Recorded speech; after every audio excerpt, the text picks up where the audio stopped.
এটাই বড় প্রবলেম। খায়রুল হককে এই যে আমার খায়রুল বিএনপির ছেলেরা আমার সাথে থাকা খায়রুলকে মাথায় গাড়ি দিয়েছে, জানি না তাড়াতাড়ি হসপিটালে পাঠানোর ব্যবস্থা করতে হবে। এই সেন্টারটা আমি বলছি বড় ইউনিয়নে সবগুলো সেন্টার ঝুঁকিপূর্ণ, ওরা তাড়াতাড়ি হসপিটালে পাঠানোর ব্যবস্থা করেন। আজকে এই অবস্থা চলছে আমাদের একজনকে ওরা এই যার মাথায় বাড়ি খেয়েছ কই, যারা কোপাইছে সে কই। এই যে সেন্টারটা এখানে আধা খোলা মাধ্যমিক বিদ্যালয়, এখানে চুরি করার জন্য এসেছে চোর ডাকাত।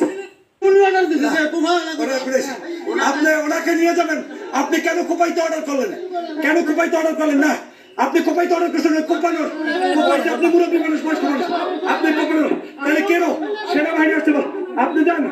এরপরে অস্ত্র পাওয়া গেছে, অস্ত্র পাওয়া গেছে, ওই ছুরি দিয়ে তারা আমার একটা ছেলেকে কোপাইছে এবং একটা মাথা ই করেছে, দ্রুত হসপিটালে পাঠানো।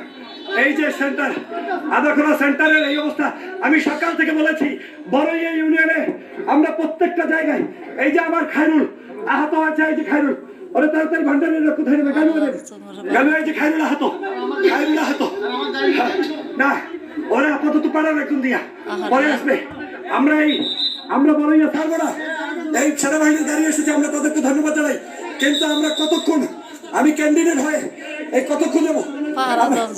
আপনার একজন যান ভাই, আপনি যান, পরে অসুস্থ সুস্থ বোধ করলে নিয়ে আসবেন, নিয়ে আসবেন। আরেকজন দেন,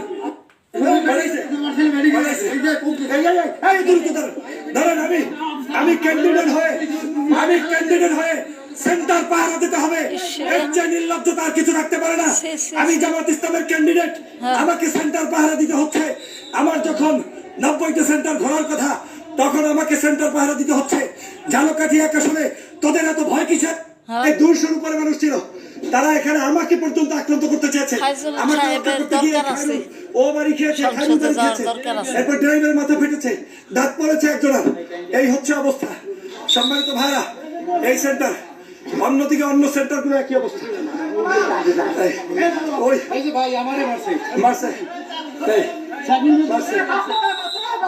সেন্টারে